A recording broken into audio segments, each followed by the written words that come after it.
నమస్కారం. ఘంటారావానికి స్వాగతం. ముందుగా ప్రధాన అంశాలు. చిలకలూరిపేట సభ ఏర్పాట్లపై 3 పార్టీల సమీక్ష. చంద్రబాబు నివాసంలో ముఖ్య నేతల భేటీ.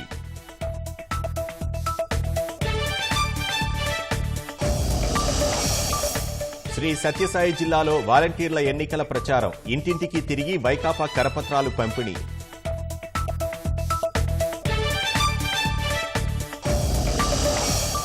విశాఖ భువనేశ్వర్ మధ్య వందే భారత్ రైలు. రాష్ట్రంలోని రైల్వే ప్రాజెక్టులను ప్రారంభించిన మోదీ.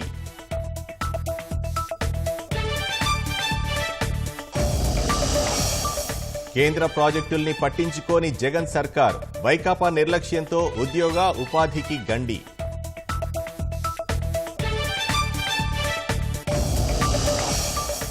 హర్యానాలో భాజపా జేజేపీ ప్రభుత్వంలో చీలికలు. ముఖ్యమంత్రి పదవికి సీఎం మనోహర్ లాల్ ఖట్టర్ రాజీనామా.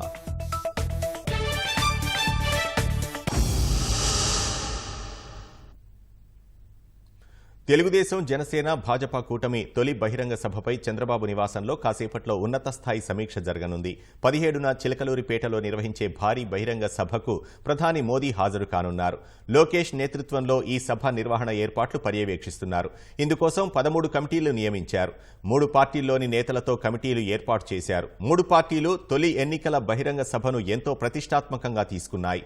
రాష్ట్రంలోని వివిధ ప్రాంతాల నుంచి లక్షలాది మంది తరలివచ్చేలా ఏర్పాట్లు చేశారు. సభ ఏర్పాట్లలో ప్రధానమైన సమన్వయ కమిటీలో లోకేష్, అచ్చెన్నాయుడు, అనగాని సత్యప్రసాద్, గొట్టిపాటి రవి, నిమ్మల రామానాయుడు, జీవీ ఆంజనేయులు ఉన్నారు.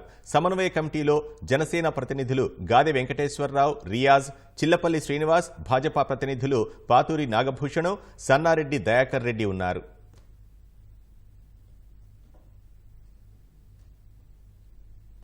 మాజీ మంత్రి ముద్రగడ పద్మనాభం తమ పార్టీలోకి రావాలంటూ కేఏ పాల్ ఆహ్వానించారు. చిత్తశుద్ధి ఉంటే కాపులంతా ప్రజాశాంతి పార్టీలో చేరాలన్నారు. తెలుగుదేశం అధినేత చంద్రబాబు నివాసం వద్ద సోమవారం కేఏ పాల్ కొద్దిసేపు హడావిడి చేశారు. అందరం కలిసి మన ఆంధ్రప్రదేశ్ను కాపాడదాం. పాలన రావాలి, పాలన మారాలి. 120 మంది ఐఏఎస్ ఐపీఎస్లు చేయాలి. మనది బహుజనుల పార్టీ, ప్రజాశాంతి పార్టీ రావాలి, మార్పు రావాలి. ఆ మార్పు మీరే తేవాలి. ఉత్తరగడ పద్మనాభను ప్రజాశాంతి పార్టీలోకి ఆహ్వానిస్తున్నాం. కాపుల మీద గౌరవం ఉంటే ఈ 2 పార్టీల్లో ఉన్న కాపులందరూ బయటికి రండి, అంబేద్కర్ ఆశయాలు నెరవేరండి. నేను మీ కొరకు వచ్చా, దేవుడు పంపగా. చిత్తశుద్ధి ఉన్న ప్రతి ఒక్కరూ 7569441275 కాల్ చేయండి, జాయిన్ అవ్వండి, మార్పు తీసుకొద్దాం.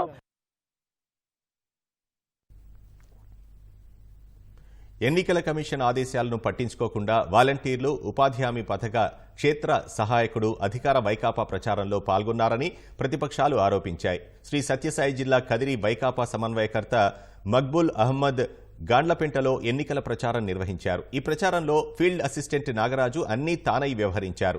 వాలంటీర్లకు కేటాయించిన 50 కుటుంబాల వద్దకు వారే స్వయంగా తీసుకువెళ్లి కరపత్రాలు పంచిపెట్టడం విమర్శలకు దారితీస్తోంది.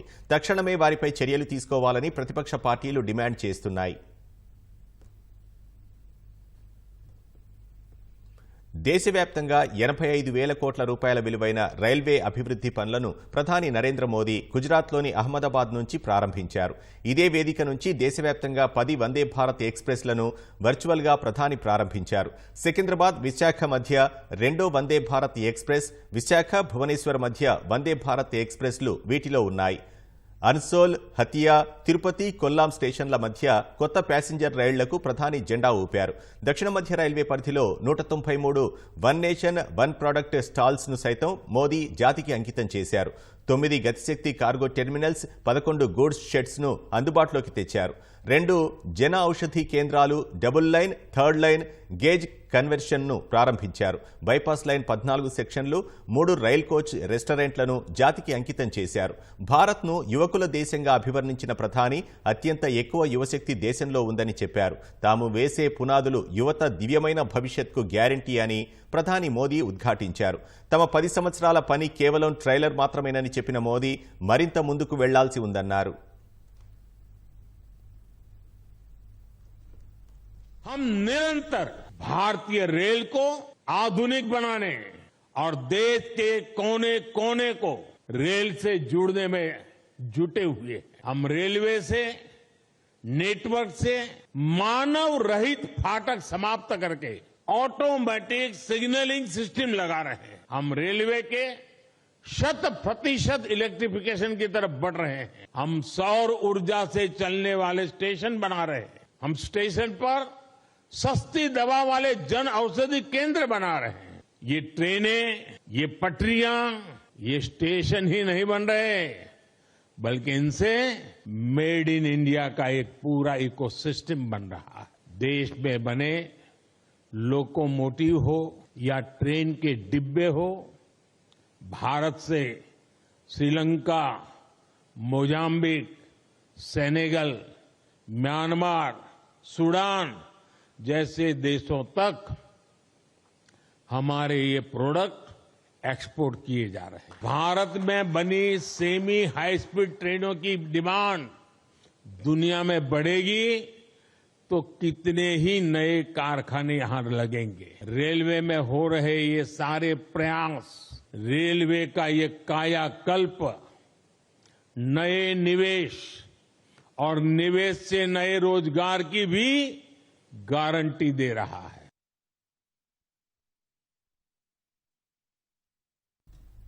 విశాఖపట్నం భువనేశ్వర్ మధ్య వందే భారత్ రైలును ప్రధాని నరేంద్ర మోదీ ప్రారంభించారు.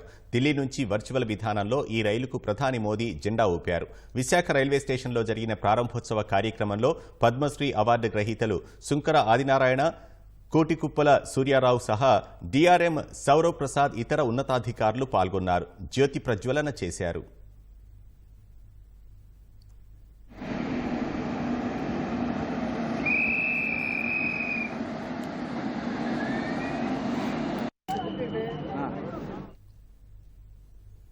మచిలీపట్నంలో తెలుగుదేశం ఫ్లెక్సీలను తొలగించడం దుమారం రేపుతోంది.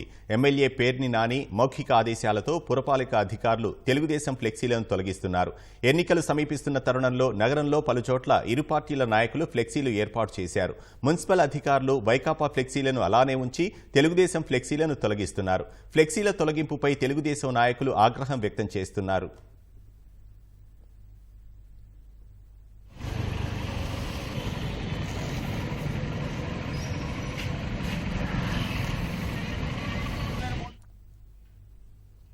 ఏలూరు జిల్లా పోలవరం మండలంలో వివిధ అభివృద్ధి పనులను ఎమ్మెల్యే తెల్లం బాలరాజుకు బదులు ఆయన భార్య రాజ్యలక్ష్మి ప్రారంభించడం విమర్శలకు తావిస్తోంది. వైకాపా నియోజకవర్గ బాధ్యతలను ఇటీవలే జగన్ ఆమెకు కేటాయించారు. చేయూత, రైతు భరోసా చెక్కులను ఆమె పంపిణీ చేశారు. లక్ష్మీ నరసింహస్వామి ఆలయ నిర్మాణానికి రాజ్యలక్ష్మి శంకుస్థాపన చేశారు. హెల్త్ క్లినిక్ భవనం పనులు జరుగుతుండగానే హడావిడిగా ప్రారంభోత్సవం చేయడం గమనార్హం. తెరబట్టారు. మధురవాడలోని ఓ కొండను భారీ యంత్రాలతో తొలిచేస్తున్నారు. కొండ చుట్టూ ఉన్న చెట్లన్నీ నరికేసి విధ్వంసం సృష్టిస్తున్నారు. విచ్చలవిడి తవ్వకాలతో కొండను మాయం చేసే పనిలో పడ్డారు. బండరాళ్లు జారిపడుతుండటంతో స్థానికులు, వాహనదారులు భయాందోళనకు గురవుతున్నారు. వైకాపా నేతల అక్రమార్జన దాహానికి కొండలు కరిగిపోతున్నాయి. కొండలపై కన్నేసి రాత్రికి రాత్రి పిండి చేస్తున్నారు. గ్రావెల్ను అక్రమంగా తరలించి జేబులు నింపుకుంటున్నారు. అధికార యంత్రాంగం నిద్ర నటిస్తోంది. ప్రభుత్వమే ప్రాజెక్టుల పేరుతో విధ్వంసానికి పాల్పడుతుండగా నాయకులు ఏకంగా మింగేయాలని చూస్తున్నారు. ఇప్పటికే ఋషికొండను బోడిగుండులా మార్చారు. తెన్నేటి పార్కు వద్ద కైలాసగిరి వాలులో భారీగా తొలిచేశారు. ప్రస్తుతం ఇదే తరహాలో మధురవాడలోని న్యాయ కళాశాల ఋషికొండ రోడ్డులో పనోరమా హిల్స్ ప్రాంతంలో పెబిల్ బీచ్ టవర్స్ ఎదురుగా అదానీ డేటా సెంటర్ను ఆనుకుని ఉన్న కొండను తవ్వేస్తున్నారు. ప్రధాన రహదారి నుంచి లోపల వరకున్న కొండవాలులో పైభాగంలో యంత్రాలతో తవ్వేశారు. ముందుగా కొండపై చెట్లను పెకిలించి పొదలను తొలగించేశారు. వాలు మొత్తాన్ని నామరూపాల్లేకుండా చేశారు. తవ్విన గ్రావెల్ సమీప రోడ్డుపై పడుతోంది. అక్కడి విద్యుత్ స్తంభాల మధ్య వరకు మట్టి నిండిందంటే ఎంతలా తవ్వేశారో స్పష్టమవుతోంది.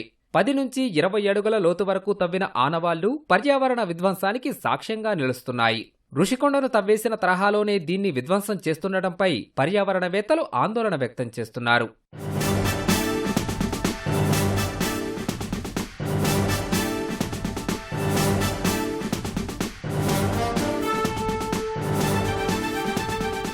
కొండను కబ్జా చేయాలన్న లక్ష్యంతోనే కేవలం రాత్రిళ్లు తవ్వకాలు చేస్తున్నారన్న ఆరోపణలున్నాయి. ప్రస్తుతం పనులు జరుగుతున్న చోట ఓ అంతర్జాతీయ సంస్థకు పాఠశాల నిర్వహణ కోసం రాష్ట్ర ప్రభుత్వం 12 ఎకరాలు కేటాయించింది. దీనికి మంత్రిమండలి ఆమోదం తెలిపింది. ఒకవేళ అదే సంస్థ పనులు చేస్తుందనుకున్నా అక్కడి పనుల తీరు చూస్తుంటే 20 నుంచి 30 ఎకరాల వరకు తవ్వేస్తున్నట్లు కనిపిస్తోంది. కేటాయింపులకు మించి ఎలా తొలిచేస్తారనే విమర్శలొస్తున్నాయి. ఇక్కడ చదరపు గజం 60,000 రూపాయల వరకు ఉంది. విలువైన స్థలం కావడంతో కేటాయింపు ముసుగులో మరికొంత ఆక్రమించేస్తున్నారన్న ఆరోపణలున్నాయి.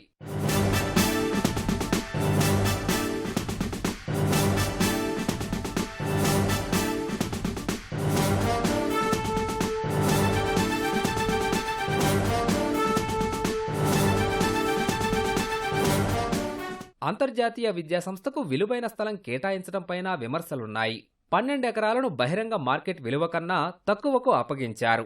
ప్రభుత్వంలో ముఖ్యనేతకు సంబంధం ఉండటంతోనే ఇలా కేటాయించారన్న ప్రచారం సాగుతోంది. ఈ నేపథ్యంలోనే ఇక్కడి మాస్టర్ ప్లాన్ రోడ్డు విస్తరణను సైతం కుదించేలా ఒత్తిళ్లు తెచ్చారని అంటున్నారు. విశాఖ మహాప్రాంత అభివృద్ధి సంస్థ విఎంఆర్డీఏ 2041 బృహత్తర ప్రణాళికలో పలు సర్వే నెంబర్లలో 100 అడుగుల రోడ్డుకు ప్రతిపాదించారు. తాజాగా ఈ రోడ్డును 80 అడుగులకు తగ్గిస్తూ ప్రభుత్వం ఉత్తర్వులిచ్చింది. అధికారులు మాత్రం విఎంఆర్డీఏకు చెందిన స్థలంలో నుంచి రోడ్డు వెళ్తుండటంతోనే వెడల్పు తగ్గించామని చెప్పుకొస్తున్నారు. అధికారం చేపట్టినప్పటి నాటి నుంచి ప్రజలపై వేల కోట్ల విద్యుత్ భారాలు మోపిన వైకాపా ప్రభుత్వం ఎన్నికల వేళ ఛార్జీల పెంపును నిలిపివేసింది. 5 ఏళ్ల పాలనలో 7 సార్లు విద్యుత్ ఛార్జీలు పెంచిన జగన్ సర్కార్ ఆ వ్యతిరేకతను కప్పిపుచ్చుకునేందుకే మరో జగన్ నాటకానికి తెరతీసింది. 2024-25 ఆర్థిక సంవత్సరానికి విద్యుత్ టారిఫ్ ఆర్డర్ను విడుదల చేసిన ఏపీఈఆర్సీ రైల్వే మినహా ఏ విభాగానికి ఛార్జీలు పెంచలేదని వెల్లడించింది. 4 ఏళ్లు ఎడాపెడా విద్యుత్ ఛార్జీలు పెంచి ప్రజలకు షాకుల మీద షాకులు ఇచ్చిన జగన్ ప్రభుత్వం ఎన్నికలు ముంచుకొస్తుండటంతో ఇప్పుడు పేదలపై ప్రేమ కురిపిస్తోంది. వైకాపా అధికారంలోకొచ్చిన తర్వాత ఏటా ఏదో ఒక పేరుతో వినియోగదారులపై ఛార్జీల భారాన్ని మోపింది. ఏప్రిల్ వస్తోందంటే చాలు కొత్త విద్యుత్ టారిఫ్తో ప్రజలు ఉక్కిరిబిక్కిరయ్యే పరిస్థితి కల్పించింది. 2021 ఏప్రిల్ నుంచి విద్యుత్ వినియోగంతో సంబంధం లేకుండా కిలోవాట్కు 10 రూపాయల వంతున స్థిర ఛార్జీల భారం మోపడంతో మొదలుపెట్టింది. స్లాబ్ల మార్పు, యూనిట్ ధర పెంపు ద్వారా 2022 ఏప్రిల్ నుంచి భారం మోపడంతో పాటు అదే ఏడాది ఆగస్టు నుంచి ట్రూ అప్, 2023 ఏప్రిల్ నుంచి ఇప్పటి వరకు ఎఫ్పీపీసీఏ 1-2లను ఒకే బిల్లులో వేసి వినియోగదారులకు షాకులు ఇచ్చింది. 5 ఏళ్లలో సుమారు 20,000 కోట్ల రూపాయల మేర ఛార్జీల భారాన్ని ప్రజలపై మోపి వారు స్విచ్ వెయ్యాలంటే భయపడే పరిస్థితి కల్పించింది. ఇప్పుడు వచ్చే ఏప్రిల్ నుంచి అమలయ్యే కొత్త టారిఫ్లో ఎలాంటి ఛార్జీల భారం లేకుండా చేశామని ప్రభుత్వం చెబుతోంది.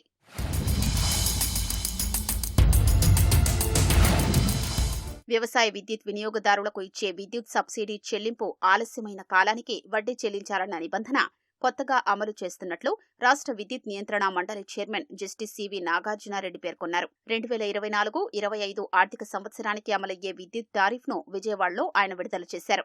కేంద్ర విద్యుత్ మంత్రిత్వ శాఖ జారీ చేసిన ప్రామాణిక ఆపరేటింగ్ విధానాల ఆధారంగా డిస్కంలకు రాయితీలు విడుదల చేయడంలో ఆలస్యమైన కాలానికి ఇక నుంచి రాష్ట్ర ప్రభుత్వం వడ్డీ చెల్లించాల్సి ఉంటుందని పేర్కొన్నారు. రైల్వేలకు మినహా ఏ ఒక్క కేటగిరీ వినియోగదారులపై ఛార్జీల పెంపు భారం లేకుండా టారిఫ్ను రూపొందించినట్లు వివరించారు. ఒక రైల్వేస్ కు తప్పితే ఏ వర్గానికి టారిఫ్ పెంచడం జరగలేదు. గత సంవత్సరం టారిఫ్ ప్రతి వర్గానికి, ప్రతి కేటగిరీకి ఎంత ఉందో అంతే టారిఫ్ ను కొనసాగించేదానికి నిర్ణయించాం. ఇక రైల్వే విషయానికి వస్తే ఆర్థిక సంవత్సరం 20-21 సంవత్సరంలో కొంతవరకు పెంచడం జరిగింది రైల్వేస్ కు. గత 4 సంవత్సరాలుగా వారి టారిఫ్ ను పెంచలేదు. ఈ ద్రవ్యోల్బణాన్ని దృష్టిలో పెట్టుకుని దాన్ని ప్రతిబింబించేలా యూనిట్ కు ఇంధన ఛార్జీలు 500 రూపాయల నుండి 600 రూపాయలకు పెంచబడ్డాయి. ఈ ఒక్కటి తప్పితే ఇంకా వేరే ఏ వర్గానికి ఛార్జీలు పెంచలేదు. సగ్గుబియ్యం తయారీ పరిశ్రమలకు, పౌల్ట్రీ ప్లాంట్లకు కమిషన్ కొంతమేర ఉపశమనం కలిగించింది. ఇక గ్రిడ్ సపోర్ట్ ఛార్జెస్ గత సంవత్సరానికి భిన్నంగా ఈ సంవత్సరం యాప్టెల్ తీర్పు రావడం జరిగింది. ఆ తీర్పు ప్రకారం స్థానికంగా ఏర్పాటు చేసుకున్న క్యాప్టివ్ విద్యుత్ కేంద్రాలు వద్ద నుంచి మాత్రమే గ్రిడ్ సపోర్ట్ ఛార్జీలు వసూలు చేసే రకంగా మేము గత సంవత్సరానికి భిన్నంగా ఈసారి సవరించడం జరిగింది. 2024-25 ఆర్థిక సంవత్సరానికి 56,573 కోట్లు అవసరమని 3 డిస్కంలు ప్రతిపాదించాయి. ఆ వివరాల్ని పరిశీలించిన తర్వాత 56,501 కోట్ల 81 లక్షల రూపాయలకు ఏపీఈఆర్సీ అనుమతించింది. డిస్కంల ప్రతిపాదనలకు ఏపీఈఆర్సీ ఆమోదించిన మొత్తాలకు మధ్య 71 కోట్ల 22 లక్షల రూపాయల వ్యత్యాసముంది. ఈ ప్రకారం వినియోగదారులకు ఇచ్చే టారిఫ్ రాయితీలు కాకుండా డిస్కంల ఆదాయ అంతరం 13,624 కోట్ల 67 లక్షలుగా ఉంది. వినియోగదారులకు ఇచ్చే టారిఫ్ రాయితీలు 1674,51,51,00,000 కలిపితే డిస్కంల ఆదాయ తేడా 15,299,18,00,000కు చేరుతుంది. ఇందులో ఎల్టీ కేటగిరీ 1 గృహ విద్యుత్ వినియోగదారులకు 3,194,57,00,000, కేటగిరీ 5 ఎల్టీ వ్యవసాయ అనుబంధ రంగాలకు అందించే ఉచిత విద్యుత్ కింద 9,242,94,00,000, ఆక్వా పశుసంవర్ధక రంగాలకు 13,20,27,00,000, ఇతర వర్గాలకు 12,06,00,000 రాయితీగా అందుతుంది.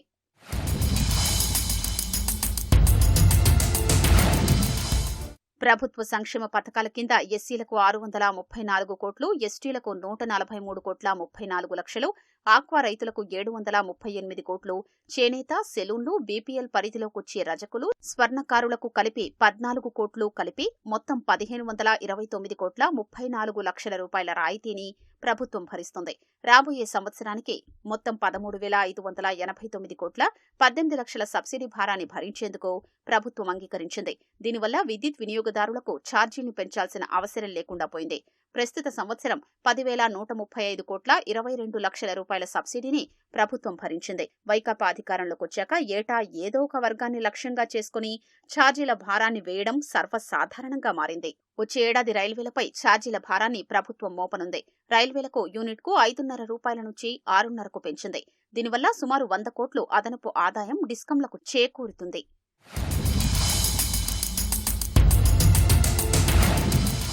సగ్గుబియ్యం తయారీ మిల్లులు, పౌల్ట్రీలకు ఏపీఈఆర్సీ కొంతమేర ఉపశమనం కల్పించింది. సగ్గుబియ్యం మిల్లుల్ని సీజనల్ పరిశ్రమల విభాగంలో చేర్చి ఆ మేరకు టారిఫ్ను వర్తింపజేస్తారు. పౌల్ట్రీకి అనుబంధంగా ఉన్న కార్యాలయం, సిబ్బంది క్వార్టర్లలో వినియోగించే విద్యుత్కు కూడా కలిపి ఛార్జీల్ని వసూలు చేయడం వల్ల వారిపై టారిఫ్ భారం ఎక్కువగా ఉంది. ఈ దృష్ట్యా పౌల్ట్రీ క్షేత్రాల్లో వినియోగించే విద్యుత్లో 5% వరకు కార్యాలయం, క్వార్టర్ల వినియోగంలా పరిగణించి బిల్లింగ్ చేసేలా నిర్ణయించారు. క్యాప్టివ్ విద్యుత్ కేంద్రాల్లో స్థానికంగా ఉన్న లోడ్ ఆధారంగా గ్రిడ్ సపోర్ట్ ఛార్జీల్ని వసూలు చేయాలని నిర్ణయించారు. గ్రీన్ ఎనర్జీ టారిఫ్ ప్రీమియంను యూనిట్కు 75 పైసల నుంచి రూపాయికు పెంచాలని డిస్కంలో ఏఆర్ఆర్లో చేసిన ప్రతిపాదనను మండలి తిరస్కరించింది. విద్యుత్ ఛార్జింగ్ కేంద్రాలకు ప్రస్తుతం ఇస్తున్న విద్యుత్ సేవా ఖర్చు పెంచాలన్న ప్రతిపాదనను అంగీకరించలేదు. సోలార్ పీవీ మాడ్యూల్స్ తయారీ పరిశ్రమ కోసం కొత్తగా హెచ్టీ 3C ఎనర్జీ ఇంటెన్సివ్ ఇండస్ట్రీస్లో ప్రత్యేక ఉప కేటగిరీ ఏర్పాటు చేసి తక్కువ ధరకు విద్యుత్ అందించాలన్న డిస్కంల ప్రతిపాదనను మండలి తిరస్కరించింది. ఇప్పుడు ప్రకటనలు. విజయవాడలో కృష్ణానది తీరం వెంట నిర్మించిన రిటైనింగ్ వాల్ను ముఖ్యమంత్రి జగన్ ప్రారంభించారు. రక్షణ గోడ నిర్మాణం సహా సుందరీకరణ పనులను ఆయన ప్రారంభించారు. పార్కులకు కృష్ణమ్మ జలవిహార్గా నామకరణం చేశారు. అదేవిధంగా మురుగునీటి శుద్ధి కేంద్రాల ఏర్పాటుకు శంకుస్థాపన చేశారు. కృష్ణలంక వాసుల ముంపు కష్టాలకు శాశ్వత పరిష్కారం చూపినట్లు ముఖ్యమంత్రి తెలిపారు. అదేవిధంగా విజయవాడలో 31,866 మంది పేదల ఇళ్ల స్థలాలకు సంపూర్ణ హక్కులు కల్పిస్తూ పట్టాలు పంపిణీ చేశారు. కరకట్టు గోడ మీద కృష్ణలంక ప్రాంతం ఎప్పుడూ కూడా మునిగిపోతా ఉన్న పరిస్థితులే. ఎప్పుడు వరదలు వచ్చినా కూడా 4 మాటలు చెప్పే కార్యక్రమమే కానీ ఖచ్చితంగా ఈ ఏరియాకు ఈ గోడ కడితే ఇటువంటి పరిస్థితి రాదు, ఈ గోడ కట్టాలి అన్న ఆలోచన చేసిన పుణ్యం ఏ ఒక్కరూ చేయలేదు. అది ఒక్క మీ బిడ్డ ప్రభుత్వంలోనే జరుగుతా ఉందని చెప్పడానికి సంతోషపడతా ఉన్నా. దాదాపుగా 500 కోట్ల రూపాయలతో ఈ కరకట్టు గోడను కట్టడమే కాకుండా ఇదంతా కూడా ఒక సుందరీకరణ చేస్తూ కరకట్టు మీద ఆనందంగా సాయంత్రం పూట నడిచేట్టుగా, కూర్చునేట్టుగా, ఆహ్లాదకరంగా ఉండేట్టుగా దీని పొడుగున ఒక మంచి పార్కులు కూడా రూపొందించే కార్యక్రమాలు కూడా జరుగుతా ఉన్నాయి. ఈ పార్కుకు ఆ పార్కుకు కృష్ణమ్మ జలవిహార్ అని పెడదాం. విజయవాడలోనే దాదాపుగా 31,866 పట్టాలకు సంబంధించి రకరకాల కేటగిరీస్ లో ఉన్న ఈ పట్టాలను రెగ్యులరైజ్ చేసి వీటికి సంబంధించిన సంపూర్ణ హక్కులు ఆ కుటుంబాలకు ఇచ్చే మంచి కార్యక్రమం ఈ రోజు శ్రీకారం చుడతా ఉన్నాం. అదే రకంగా 9,125 పట్టాలు అన్అబ్జెక్షనబుల్ ల్యాండ్స్ లో ఉన్న పట్టాలను రెగ్యులరైజ్ చేసే కార్యక్రమంలో భాగంగా మరో 925 పట్టాలు జరుగుతా ఉన్నాయి రెగ్యులరైజేషన్. ఖాజా నుంచి చిన్నౌటుపల్లెకు గుంటూరు ట్రాఫిక్ అంతా కూడా విజయవాడ మీద పోవాల్సిన అవసరం లేకుండా అట్నుంచి ట్రాఫిక్ పోయేట్టుగా ఆ ప్రాజెక్టు కూడా ఆల్మోస్ట్ అయిపోవచ్చింది. అది కూడా మరో 2 నెలల్లో ఏకంగా దాన్ని కూడా రిబ్బన్ కట్టి ఓపెన్ చేసే విధంగా ఆ ప్రాజెక్టు కూడా జరుగుతా ఉన్నాయి పనులు. గతానికి ఇప్పటికీ మధ్య తేడా గమనించి మనం అడుగుతా ఉన్నాం. మనమేమో ప్రతి అడుగులోనూ కూడా అభివృద్ధి అంటే ఇది అని చెప్పి ప్రతి ఇంటికి కూడా మంచి జరిగిస్తూ అభివృద్ధిని ప్రతి అడుగులోనూ చూపిస్తూ అడుగులు వేయిస్తా ఉన్నాం మనం. అటువైపున మన వ్యతిరేకులందరూ కూడా ఏమీ చెయ్యరు కానీ అభివృద్ధి అభివృద్ధి అభివృద్ధి అని అంటారు. ఆలోచన చేయమని అడుగుతా ఉన్నాను.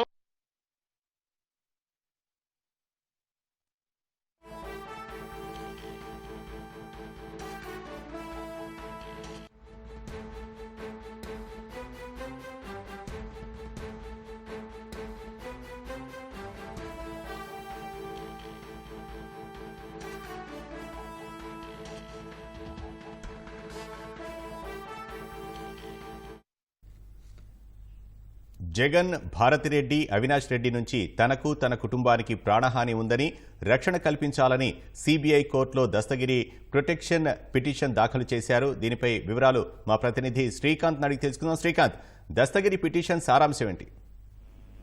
ప్రస్తుతం తాను అప్రూవర్ గా ఉన్నానని చెప్పి దాన్ని సాక్షిగా పరిగణించాలని చెప్పి కూడా దస్తగిరి పిటిషన్ దాఖలు చేశారు. అదే సందర్భంలో అంతేకాకుండా ప్రొటెక్షన్ పిటిషన్ కూడా దాఖలు చేశారు. ఎందుకంటే ఏపీ సీఎం జగన్ తో పాటు సతీమణి భారతి, అంతేకాకుండా దేవిరెడ్డి శివశంకర్ రెడ్డి, అవినాష్ రెడ్డి, దేవిరెడ్డి శివశంకర్ రెడ్డి కుమారుడు చైతన్య రెడ్డి నుంచి ప్రాణహాని ఎందుకున్నది పిటిషన్. అంతేకాకుండా ఇటీవల శివరాత్రికి సంబంధించిన వేడుకల్లో పాల్గొనడానికి తన తండ్రి వెళ్తే తండ్రి పైన దాడి చేశాడని చెప్పి కూడా పిటిషన్ లో పేర్కొన్నారు. ఈ విధంగా తనకు ప్రాణహాని ఉందని, అంతేకాకుండా పలు సందర్భాల్లో బెదిరించాలని చెప్తున్నారని చెప్పారు. అంతేకాకుండా కడప జైలులో ఒక కేసులో ఉన్న సందర్భంలో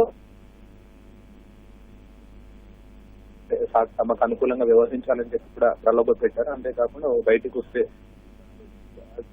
మంచి కూడా బెదిరించారని చెప్పి కూడా దస్తగిరి పలు ఆరోపణలు చేశారు. ఈ మేరకు తను ఇప్పటికే మీడియా ముఖంగా కూడా వెల్లడించారు. అయితే దీనికి సంబంధించి వాళ్ళ నుంచి రక్షణ కల్పించాలని చెప్పి కూడా ప్రొటెక్షన్ పిటిషన్ దాఖలు. దీన్ని పై సిబిఐ కోర్టు కూడా ఎలాంటి అభ్యంతరం, సిబిఐ అధికారులు కూడా ఎలాంటి అభ్యంతరం వ్యక్తపరిచారు. అయితే దీనిపైన మధ్యాహ్నం వాదన జరిగే అవకాశం ఉంది. సిబిఐ తరఫుతో పాటు దస్తగిరి తరఫు న్యాయవాది కూడా వాదన వినిపించే అవకాశం ఉంది. వాదన వినిపించినట్టు సిబిఐ కోర్టు నిర్ణయం తీసుకునే అవకాశం ఉంది. వినోద్, ధన్యవాదాలు శ్రీకాంత్.